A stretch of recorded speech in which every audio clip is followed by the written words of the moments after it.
inclusive na parafatologia, página 28.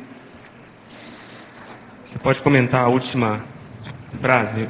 É o fenômeno da retrocognição desencadeado pela auto e ou heterogestualidade.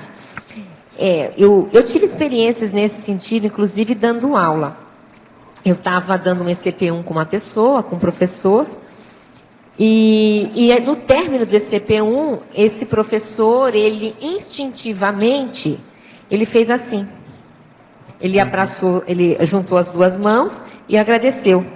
E aquilo impactou, e aí eu tive flashes, e ele também teve flashes de retrovidas, né? Então você vê, provavelmente era consciências extrafísicas que estavam ali trabalhando, amparando aquele curso, e esse gesto foi o gesto de gancho que nós dois tivemos para ter flashes de vidas passadas no Oriente. E eu lembro muito bem que os alunos, eles ficaram assim perplexos, né? Porque o professor não percebeu. Ele fez isso e a gente falou, e veio na cabeça dele. Eu falei, mas você percebeu o que você fez? Ele falou assim, não. Quem sabe estava realmente acoplado, alguma coisa assim. Então existem alguns gestos e até mesmo alguns rituais que nós temos ainda nessa vida que eventualmente são paragenéticos. E quando você volta a fazer determinado gesto, você tem acesso, né, à holomemória. Eu me lembro, por exemplo, o professor Valdo contando daquela retrocognição que ele teve na Grécia, em que ele tinha uma mesa de trabalho e que ele percebeu que ele trabalhava ali com tudo organizado, muito similar ao que ele trabalha hoje. Então é de novo, né? Você vê que é a maneira de comportar-se que é muito próximo a ele, isso na Grécia, o que ele é, o que ele faz hoje. Então se a gente ficar um pouco mais atento para esses nossos maneirismos, ou essas nossas tendências corporais, a gente pode ter noções do passado, né? Teve, inclusive, ontem com a Cristina Vicentim, né, quem estava na tertúlia, que estava comentando que ela tem um porte, né, da francesa, ela tem um jeito, ela tem uma cor de pele. Isso tudo, de novo, né, é o gesto ou o comportamento somático de paragenético. E tem coisa que a gente tenta esquecer, você não consegue. Há 2 gestos chineses que eu fazia, que com o tempo que eu vi que era o processo chinês, por exemplo, o chinês nunca entrega uma coisa séria assim. É com as 2 mãos. Eu tinha esse processo. Outra coisa, depois eu cortei. Outra coisa, depois que você toma qualquer sopa, qualquer coisa, você dobra de cabeça para baixo a colher. Vira. Eu tinha isso e não sabia que o negócio era. Aquilo era coisa minha do passado. Então você veja bem, aquilo ficou. Agora é interessante, porque Gente, aquilo na hora fica... que você toma, você pega a colher e faz assim, vira, mostrou que você já acabou. Agora é interessante, professor, a gente entender, porque isso é um hábito totalmente mesológico.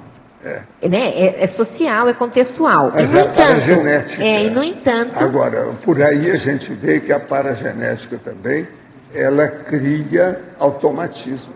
Exatamente onde eu queria chegar. E é o automatismo da paragenética, paragenético, né? Paragenético. Ela cria automatismo. Isso é neutro, né? Não Ele é nem neutro. positivo nem negativo necessariamente. Ele é neutro porque você tem alguns maneirismos que, no caso, são os doentes, os patológicos, né? E que a pessoa também traz do ponto de vista paragenético, né? Então, ele é neutro realmente, depende da manifestação propriamente dita. E eu acho muito rico estudar isso porque é uma coisa subliminar, às vezes, que não é exatamente evidente para quem não tem olhos para ver.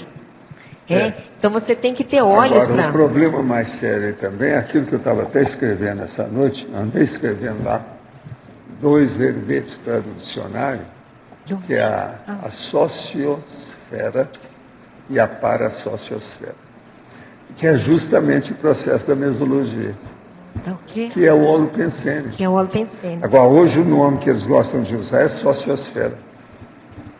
Que é a sociabilidade, é onde começa toda a interação dimensão, né? entre as pessoas. Agora, não existe a outra palavra que eu criei, né? Que é a parasociosfera. Então, eu criei o processo da parasociosferologia. Entendeu? É a dimensão da interação, né? É interessante. Agora, coloquei uma série de dados sobre isso lá. para dar uma ideia, né, inicial da situação, como é que é. Agora, professor, nesse sentido... Um é um reflexo no outro, você está entendendo? A sociosfera e a parasociosfera. Agora, nesse sentido que a gente está falando dessa automimese paragenética, ela vai se perpetuando na holomemória, e aí a gente de novo traz um soma diferente, numa mesologia diferente, e aquilo se Sei, mas impõe. Como é que é o isso? processo todo antigo, ele é mais forte. Aí depende da pessoa. E outra coisa, a maior prova que o negócio é mais forte é que quanto mais lucidez você adquire, mais isso permanece. Isso é o motivo, por exemplo, que o serenão não esquece dessas coisas, ele não perde a lucidez do período fetal. Entende? Então a paragenética é que se impõe. Por exemplo, uma pessoa que não tem boa retrocognição, ela tem uma paragenética fraca. Isso é a maior prova, não tem saída para isso. Isso faz sentido quando a gente pensa no banco de dados. Você não pode esquecer os bancos de dados que você já tem. Você tem que partir dali. Agora, o maior banco de feita dados assim, que existe é dentro de você. que é a paragenética. Agora, o processo é a recuperação daquilo que eu chamo dos megacons, os cons mais avançados, a lucidez. O que falta para a gente é justamente isso. Agora, por exemplo, a recuperação dos megacons. A ideia da pessoa ter noção dos holopensenes dentro dessa parasociosfera. O processo da holomaturidade nessa vida. Depois, por exemplo, que a pessoa passou da meia-idade, fixou. A tendência aí é diminuir os conflitos cada vez mais, até acabar tudo. Então, por isso que a maturidade, depois dos 50, dos 60, a gente sabe que isso é uma minoria que chega lá. Então, aquela pessoa, por exemplo, que é o avô, a vovozinha que todo mundo gosta. A avó de todo mundo, sorridente, que fala, que não tem conflito, entendeu? Isso é uma minoria. Mas a tendência é essa, a evolução é isso. Então, chegou numa certa idade, a gente tem que perguntar para a pessoa, você é o avô de todo mundo ou é você uma casca agora que ninguém quer chegar perto, tem medo de você? Por aí a gente vê o processo. Então, o conflito talvez seja o padrão de medida, a unidade de medida, a anticonflitividade. Nesse caso, tudo aí. Agora, todos esses fatores, eu falei alguns, todos os outros entram nisso, para chegar na anticonflitividade. Anticonflitividade. Hein? Da anticonflitividade. Anticonflitividade. Todos eles entram. Hein? Qual é a unidade de medida da anticonflitividade? O processo de você ter toda essa reunião de condições. Entendeu? A anticonflitividade praticamente é a unidade de medida dessa condição evolutiva. Isso é uma coisa mais do que óbvia. Agora, vocês têm que começar a pensar nisso. Agora, você veja, eu algumas vidas já pensava nisso. Por isso que eu sou encasquetado com essas coisas do processo extrafísico. Entendeu? Por isso que eu comecei a ter retrocognição e falando, não, eu quero estudar isso aqui por causa isso que eu chamo hoje, que nós chamamos a fenomenologia, a parafenomenologia, o parafato. Isso é um processo seríssimo. A parafatuística da história. Entende? Agora, vocês, o caminho é esse. Quanto mais vidas vocês vão ter agora pela frente, mais isso vai ficar acentuado, óbvio. E vamos dizer, vai clarear tudo. Tudo vai ficar mais racional, mais lógico, mais explícito. E outra coisa, vocês vão começar a ter mais paciência, porque vão abrir mão. A maioria das pessoas não tem paciência porque não abre mão das coisas.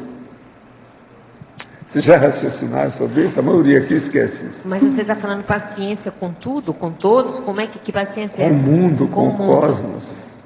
Você abre mão. Não interessa mais, eu vou morrer? Acabei. O que é que tem? Ninguém morre. Qual é o problema? Ah, o vulcão explodiu? Não diga. Qual a cor da lava? Você está entendendo?